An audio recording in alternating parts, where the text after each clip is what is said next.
Hi up guys, in this video I will show you how to change LinkedIn password on mobile. Firstly, get up into the application and then click on your left upper side on your profile photo. Right after that, go for settings on the side with the blue line. Then when you get up to the settings, simply you need to wait to get up into this main point of the video. Go for sign in security. Now here, as you can see, you have many options right there. You need to choose change password. Go to change your password.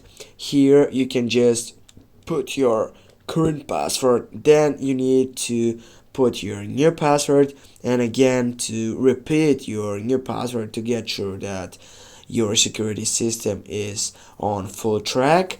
And right after that, you need just to go for save. And that's it guys, thanks for watching. Don't forget to hit that like and share the video. See you soon guys, have a nice day.